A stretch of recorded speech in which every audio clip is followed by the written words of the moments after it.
Before we get started, drop a comment and tell me where you're watching from. Doesn't matter if it's midnight in Vancouver or a Tuesday afternoon in Halifax. Just let me know you're here. And if stories like this one speak to you, hit subscribe. We post new ones every week, and trust me, you don't want to miss what's coming now. Let me tell you about a woman named Petra. Not Petra the executive, not Petra the philanthropist, not the woman whose face ended up on the cover of Report on Business 3 years after this story ends. I mean Petra Malik at 38 years old, standing in the doorway of her own kitchen at 7 in the morning, watching her husband laugh at something on his phone. A real laugh, the kind he hadn't aimed at her in 2 years, and feeling something cold and very final settle in her chest. She didn't say anything. She poured her coffee, she picked up her bag, and she drove to work in the November dark. That was the beginning of the end, though she'd been building toward it for longer than she cared to admit. Petra Malik had met Cillian Ashworth at a conference in Ottawa when she was 29 and he was 34, and both of them were exactly ambitious enough to be interesting to each other. He was in real estate development. She was 3 years into a materials engineering consultancy. She'd started out of her apartment with one government contract and a lot of nerve. They were both at the same panel about sustainable construction. They argued politely with the moderator about carbon sequestration. They got drinks after. He was handsome in a way that seemed accidental, like he'd been built for function, and the aesthetics were incidental. Dark hair going silver at the temples even then. A way of listening that made you feel like the most interesting person in the room.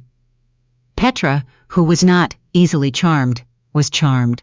She told her mother about him 3 weeks later, which was not a thing she did. Her mother, Sonal, had come to Canada from Ahmedabad in 1981 with a degree in chemistry and $40 and the kind of quiet determination that doesn't announce itself. She'd raised Petra alone after Petra's father left when Petra was 4. And she'd done it the way she did everything. Methodically, without complaint, without ever letting Petra see how hard it was, until Petra was old enough to understand, and by then it was over, and Sonal had already won. She worked as a lab technician at a pharmaceutical company for 26 years. She retired with a decent pension and a garden in Oakville, and a habit of reading 3 novels at once. She met Cillian once before the wedding and said very little. Petra noticed and said nothing about it. They married when Petra was 31. The consultancy was doing well by then. 4 employees, a handful of solid contracts, a reputation in a niche field that was about to become less niche as the country started taking infrastructure seriously. Cillian's development firm was bigger, louder, more visible. He had a name in the industry. He had investors who flew in from Toronto to have dinner with him. He had a way of filling a room that Petra, who was excellent at her work and indifferent to press it. For the first 2 years, it was good. She won't tell you it wasn't, because she doesn't lie to herself anymore. That's one of the things this story cost her and gave her back at the same time. The first 2 years were genuinely good. They cooked together on Sunday mornings. They drove up to Muskoka in the fall. He was interested in her work in the way that people are interested in things they don't fully understand but can tell matter. Then the money changed, not in a dramatic way, not all at once. But Petra's consultancy landed a major federal contract in year 3 of their marriage, the kind that changes the trajectory of a business.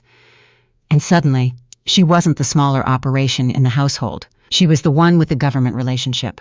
She was the one with the growing team. She was the one fielding calls from engineers in Germany who wanted to license her firm's proprietary testing methodology. And Cillian, who had always been the bigger name, went quiet about her work in a way that was very loud, if you were paying attention. Petra was paying attention. She just didn't know what to do with what she was noticing. The woman's name was Brigitte Farrow, and Petra found out about her the way you find out about most things you've been half not wanting to know, by accident and all at once. It was a Saturday in March. Petra had come home early from a site visit that got cancelled.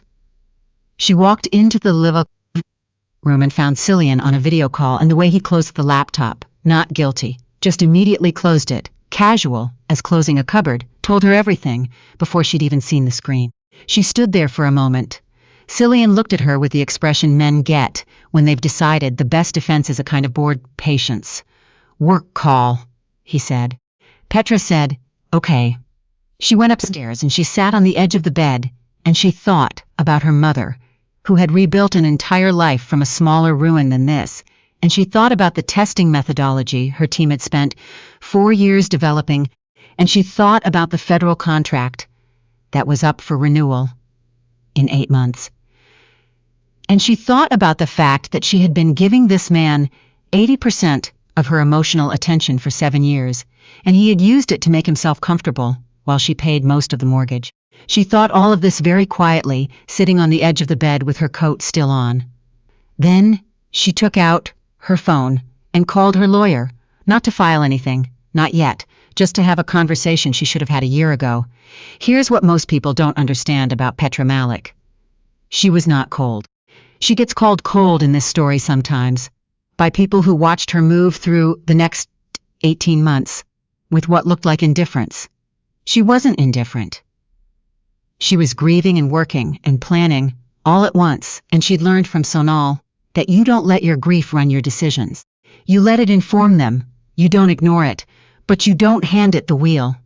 Her mother had taught her that, without ever saying it directly, just by example, just by getting up every morning and doing what needed to be done, without requiring anyone to admire her for it.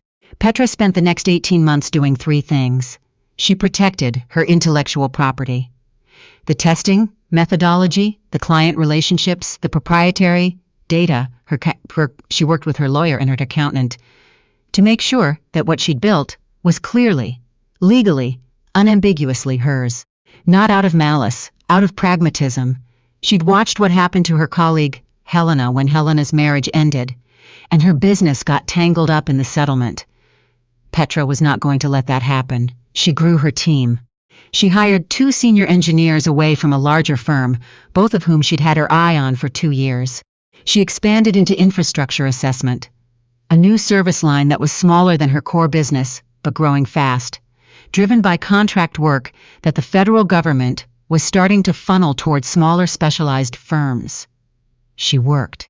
She worked the way she'd always worked, which was quietly and relentlessly and without needing anyone to notice.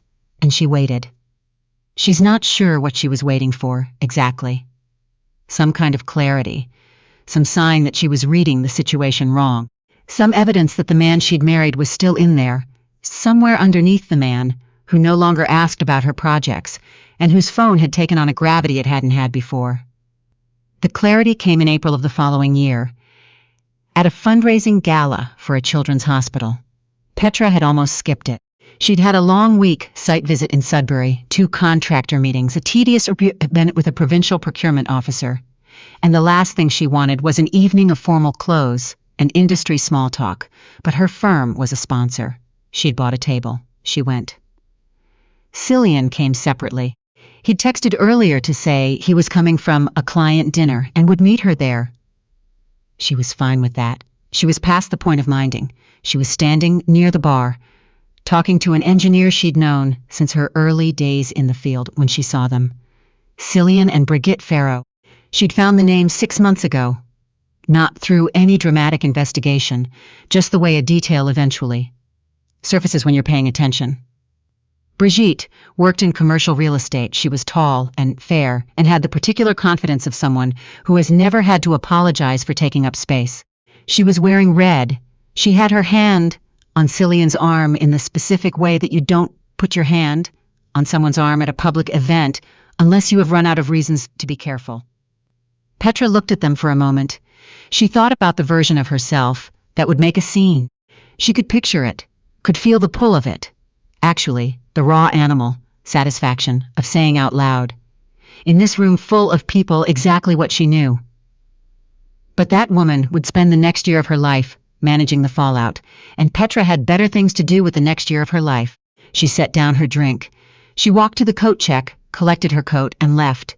She sat in her car in the underground garage for about 4 minutes, not crying, just breathing. Then she drove home. Cillian texted at 11:15 to say something had come up, and he was sorry he'd missed her. She read it and put her phone face down on the nightstand and went to sleep. She filed in May. By then, Cillian had figured out that something had shifted, though he couldn't quite locate the moment.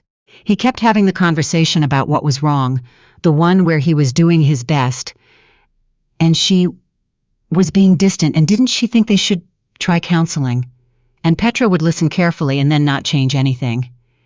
She'd become very good at listening, in a way that didn't give anything away. The filing surprised him. That was obvious in his face when his lawyer called him, and obvious again in the message he sent her afterward. I thought we were working on things, which was the kind of message that reveals more about the sender than the recipient. They hadn't been working on things. He had been hoping she would continue to be patient indefinitely, and she had stopped being patient. And he'd missed the moment it happened because he hadn't been paying attention. He thought the divorce would be complicated. It wasn't. Petra had been careful. Her business assets were clean. What they'd built together, the house in Westmount, some investments, those were divided fairly, and Petra's lawyer was very good, and Cillian's lawyer was expensive and somewhat mediocre, and in the end it was over in 7 months, which for a divorce is quick. What Cillian did not know, and what became apparent only after, was the shape of what Petra had been building. He found out in stages, the way these things happen. First he heard through mutual contacts that Petra's firm had landed a second major federal contract, larger than the first, in the infrastructure assessment division. She'd been quietly growing. Then he heard she'd been invited to join an advisory panel for the National Building Standards Committee, which was a small thing that people in his industry would understand the significance of. Then a developer he was trying to court told him, almost conversationally, that they'd just signed with Petra's firm for their next 3 projects. The developer said, "She's the best in the field, has been for a while." Cillian said something polite and went home and sat with that for a long time. He'd known she was good at her work. He had never quite reckoned with the possibility that she was exceptional. That the consultancy he'd thought of, without meaning to, without ever saying it, but still, as the smaller operation, the supporting act was the thing that people in his industry, when they talked about who mattered. He called her once, that fall, she answered, which surprised him. "I've been thinking," he said. "I figured," she said. There was a pause. He said, "I don't think I understood what you were doing, what you'd built." Petra was quiet. For a moment, outside her window, it was October in Montreal, leaves coming down in the wind, the light going thin and gold over the street. She thought about being 29 at that conference in Ottawa, both of them arguing with a moderator about carbon sequestration. She thought about Sunday mornings and Muskoka in the fall, and the long, slow erosion of something that had once been real. She said, "I know." She wasn't angry when she said it. That surprised him, she could tell. "I'm sorry," he said. "I mean that." "I believe you," she said, and she did. She had lived with the man for 8 years. She knew when he was telling the truth, he was sorry. He was also 7 years too late, and she had long since stopped needing his recognition to know her own value, and both of those things could be true at once. "I hope your projects go well," she said. "I mean that too." She hung up and went back to the report she was editing. There's a detail in this story that people who know Petra always mention when they talk about who she is. When her mother Sonal got sick, a diagnosis that came quietly, as serious diagnoses often do, in the middle of all of this, Petra moved her out of the Oakville house and into a smaller place in Montreal that she'd bought outright. Not a facility. A home, a real one, 3 blocks from Petra's apartment with a garden. Petra hired a part-time nurse for the mornings and spent every Sunday afternoon there, the way she'd spent Sundays in Muskoka before, except that now she was chopping vegetables in her mother's kitchen while Sonal sat at the table and offered specific opinions about everything. She never told Cillian about the diagnosis. That was over. She didn't owe him that. What she did tell him, during that brief phone call in October, is that she didn't blame him for everything. She'd made choices, too. She'd made herself smaller than she was, in certain moments for reasons she still thinks about. Not with shame, but with the analytical interest she applies to everything that's worth understanding. She'd wanted the marriage to work badly enough that she'd ignored signals she was trained, professionally, and personally. To read. She doesn't ignore signals anymore. The report on Business Peace came out in March, 2.5 years after the divorce was finalized. It was about sustainable infrastructure consulting, specifically about firms like Petra's that had grown into essential partners for large-scale government development. Her name was in the headline. There was a photograph of her on a job site in Northern Ontario in a hard hat, looking at something off-camera with the focused expression she gets when she's thinking through a problem. She didn't make a thing of it. She sent it to Sonal, who read it and said, "About time." She sent it to her team, who were genuinely pleased. She did not send it to Cillian. He saw it anyway, she's certain. He was in the industry. He would have been on the list that got the digital edition. She wondered briefly what he felt when he read it. Regret, maybe. Maybe something more complicated than regret. The particular feeling of watching someone you underestimated prove, publicly and without fanfare, exactly what you'd missed. She didn't spend long wondering. She had a site visit in Fredericton the next morning, and her mother was waiting for Sunday. And there was a second advisory panel meeting in Ottawa coming up that she'd been preparing for, and Petra Malik had long since learned that the future does not wait for you to finish looking backward. People ask when they hear this story, and they always ask, she thinks he'll really change. She says, that's the wrong question. The right question is whether the change matters to her. And it doesn't anymore. Not because she's bitter. She isn't. Not because she's pretending it didn't hurt. It did. 7 years in a marriage, and the particular loss of a version of yourself you'd been willing to become for someone, that leaves a mark. And she's honest about that. But a mark is not a wound. Not anymore. It's just part of the map. Her mother, who says exactly what she means and always has, told her something once. Not in the middle of this story, but long after, sitting in the garden in Montreal, in the first real spring warmth after a long winter, she said, "You were always going to be fine. I knew that when you were 6. I just wanted you to know it too." Petra thought about that for a long time. She thought about 38 years old, and a kitchen doorway and a cold certainty settling in her chest. She thought about an underground parking garage in April. Not crying, just breathing. She thought about the phone call in October, and the report on a job site in Northern Ontario, and her name in a headline, and her mother reading it at a table in a garden in Montreal. She thought, yes, she thought, I know that now. And on a Tuesday morning in May, she drove to a site in the Eastern Townships, and the light was good, and the work was hers, and she looked forward.